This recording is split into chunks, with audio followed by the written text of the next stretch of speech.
For nearly 30 years, not a single prisoner escaped Alcatraz.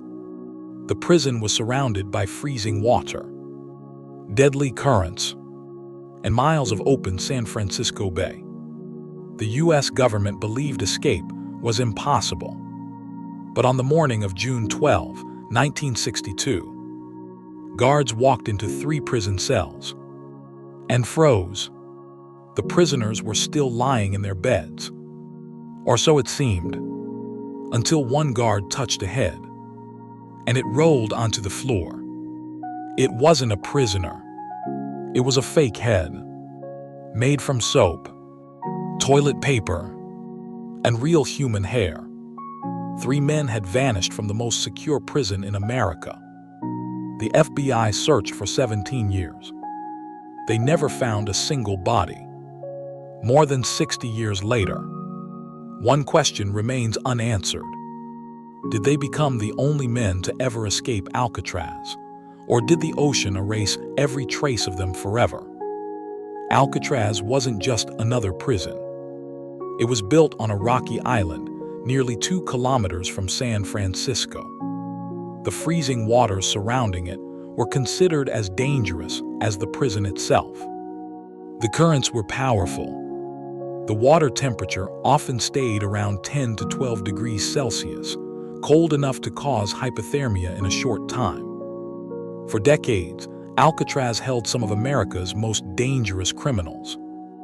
Among them were men like Al Capone, George "Machine Gun" Kelly, and Robert Stroud, known as the Birdman of Alcatraz.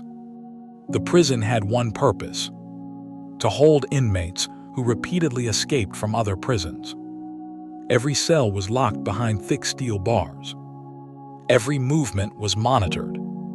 Every inmate was counted several times each day. The guards believed something very simple: no one could escape, even if someone somehow made it outside the prison walls. The bay itself would finish the job. The FBI shared the same belief. Officially, Alcatraz had never been successfully escaped. That reputation made the prison famous across the world. But inside cell block B, 3 inmates had already started thinking differently. Their names were Frank Morris, John Anglin, and Clarence Anglin. Frank Morris wasn't an ordinary prisoner. His intelligence was reportedly measured at around 133 IQ. He had escaped from prisons before. He studied everything, every routine, every weakness, every sound.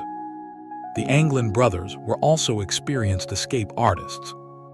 Growing up in Florida, they had spent much of their lives swimming and working near water.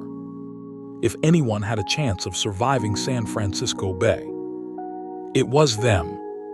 Instead of rushing, they spent months observing, watching, measuring, planning. Then one day, Frank noticed something unusual.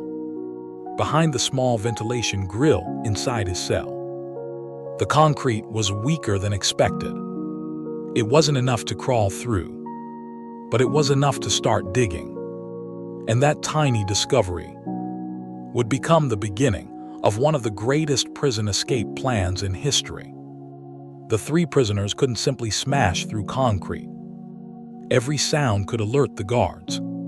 So they worked slowly, very slowly, using homemade tools: a metal spoon, pieces of stolen metal, parts taken from an old vacuum cleaner motor. Night after night, they scraped away the concrete hidden behind their ventilation grills. Whenever guards approached, they covered the holes using painted cardboard panels they had carefully crafted. From the outside, nothing looked unusual. Behind the walls, the holes became larger every week. Eventually, they reached an unused maintenance corridor running behind the cells. For the first time, they could move outside their cells without using the prison doors. But escaping the cells wasn't enough. They still needed a way off the island. So they built something even more unbelievable. Inside the maintenance area, using more than 50 stolen raincoats, they secretly assembled a life raft. They stitched the rubber together by hand. They sealed the seams using heat from steam pipes. They even made homemade life jackets. Everything had to be built in complete silence and hidden before sunrise. But one final problem remained: the nightly bed checks. If the guards noticed empty beds, the escape would end before it even began. So the prisoners created one last masterpiece. Using soap, toilet paper, cement dust, paint, and real human hair collected from the prison barber shop, they sculpted incredibly realistic fake heads. From a distance, they looked asleep. On the night of June 11, 1962, the plan finally began. The fake heads were placed carefully on the pillows. Blankets were pulled over them. The lights went out. One by one, Frank Morris, John Anglin, and Clarence Anglin climbed through the holes they had spent months digging.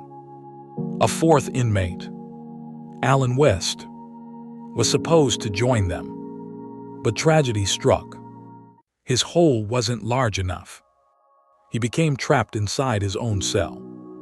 By the time he finally managed to enlarge the opening, the others were already gone.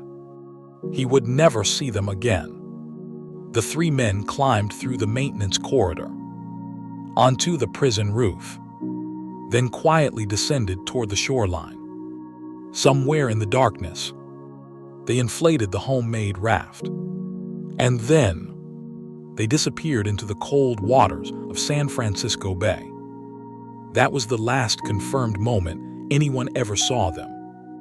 When the morning count began, everything looked normal. 3 prisoners appeared to be sleeping peacefully in their beds. A guard walked past the cells without noticing anything unusual. Then, one officer decided to wake Frank Morris.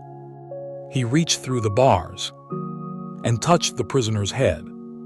The head rolled off the pillow and crashed onto the concrete floor. For a few seconds, nobody spoke.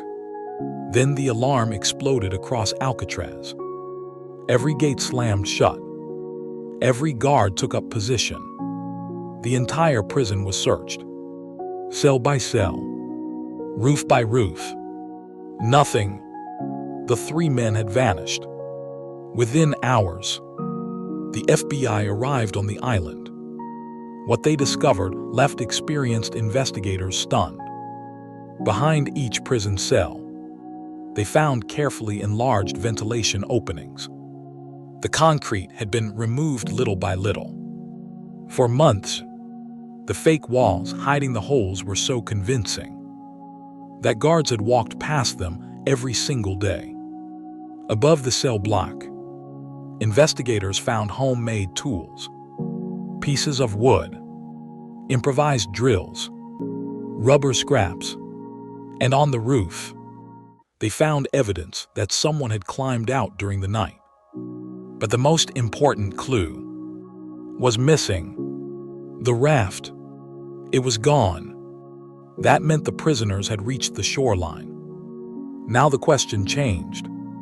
It was no longer, did they escape the prison? That part was obvious. The new question became, did they survive the bay? The Coast Guard immediately launched one of the largest searches in the history of San Francisco Bay. Helicopters searched from above.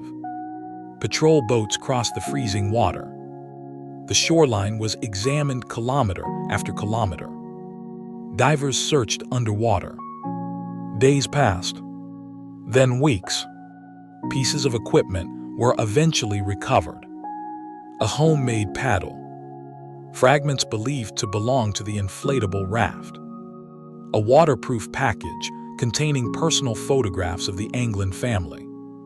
But something was missing. The one thing investigators expected to find was never found. Not one body, not one skeleton, not one confirmed victim. The FBI believed the powerful currents had carried the escapees out into the Pacific Ocean. Officially, their conclusion was simple. The men most likely drowned, but most likely is not proof. And for the families of Frank Morris and the Anglin brothers, the mystery was far from over. The FBI officially investigated the escape for 17 years. In 1979, the case was closed. Responsibility passed to the United States Marshals Service. Officially, the escapees remained wanted men, dead or alive. Then, the story became even stranger. Over the years, the Anglin family claimed they continued receiving mysterious messages. Some relatives believed the brothers had secretly returned to visit their mother. One family member even claimed 2 unknown men attended their mother's funeral, wearing heavy disguises. No photograph ever proved the story, but the rumors refused to disappear. Then, decades later, another surprise emerged. In 2013, the San Francisco Police Department revealed that it had received a handwritten letter. The author claimed to be John Anglin. The letter said, "Yes, we all made it that night." It claimed Frank Morris had died years earlier. It claimed Clarence Anglin had also passed away.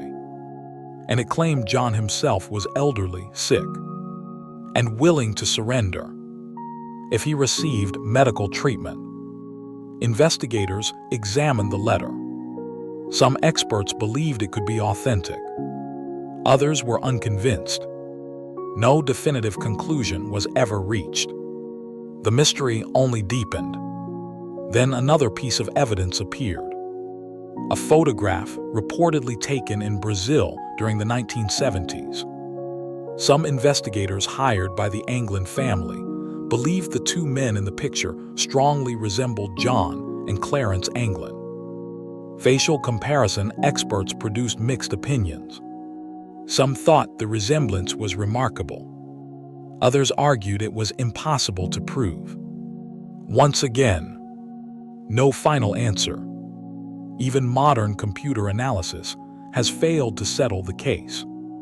Today, historians remain divided. Some argue the freezing currents would have made survival nearly impossible. Others point out something important. The escape was carefully planned for months.